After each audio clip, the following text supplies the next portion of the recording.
Vamos começar falando então de um assunto que domina o Enem? Genética.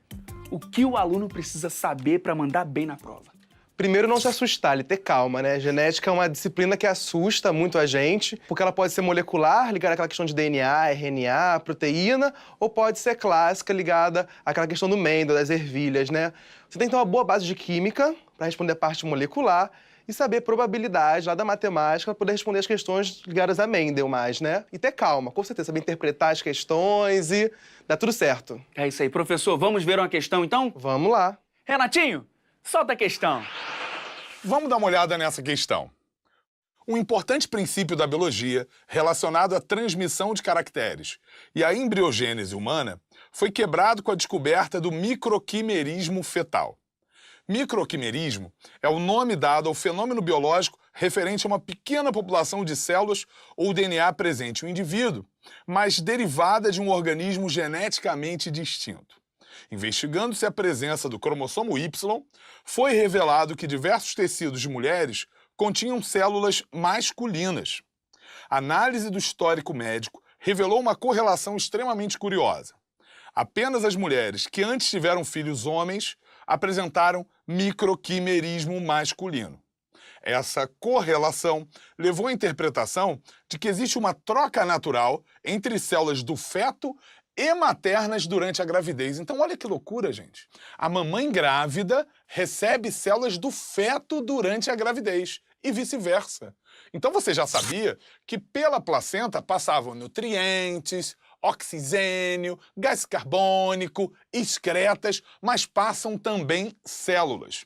Então, o que a questão está querendo saber? O princípio contestado com essa descoberta, relacionado ao desenvolvimento do corpo humano, é o de que, então mais uma vez, dá uma olhada no esqueminha que representa de forma sucinta o que a questão te trouxe. Você tem uma mulher que é XX. Essa mulher que é XX, né, porque na espécie humana o sexo feminino possui 2 cromossomos sexuais X, ela possui no seu corpício algumas células XY. Agora, de onde vieram as células XY?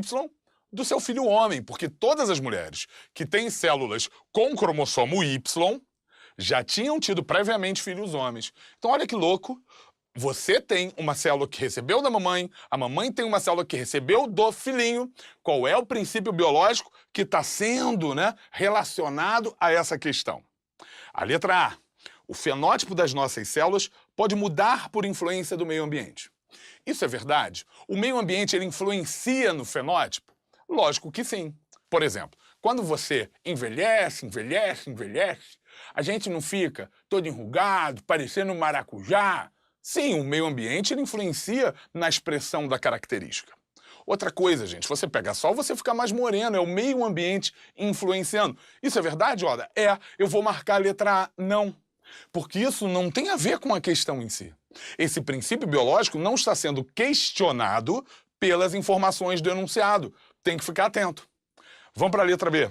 A letra B fala: a dominância genética determina a expressão de alguns genes. Isso é verdade? É verdade. Genes dominantes se expressam. Quando o indivíduo ele é azão-azinho para um dado gene, ele vai expressar o gene azão, o alelo azão, que é o alelo dominante. Ah, isso é certo, então eu vou marcar. Não. E por que não? Porque também não se relaciona ao enunciado. Vamos para a letra C. As mutações genéticas introduzem variabilidade no genoma. Ah, a mãe está recebendo gene novo, cromossomo novo. Isso é mutação? Nesse caso, não. Isso é um quimerismo. O indivíduo tem células dele e células que recebeu de um outro indivíduo. Vamos continuar lendo.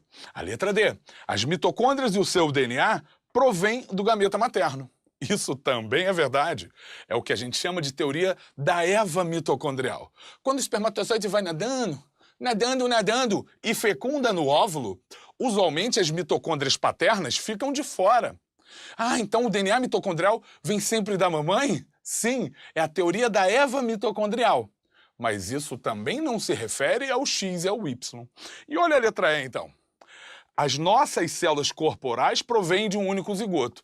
A gente não espera que seja assim, né? O professor de biologia, ele não te explica isso, que você tem espermatozoides de papai, juntando com o óvulo da mamãe, formando o zigoto, que por mitoses origina um novo indivíduo? Sim, a gente sempre fala isso. Mas o microquimerismo mostra que, na verdade, a gente é como se fosse um megazord formado pela união de células de organismos diferentes. Então, olha que interessante. A questão, ela te aponta para essa origem mista de um único indivíduo. A letra certa é a letra E.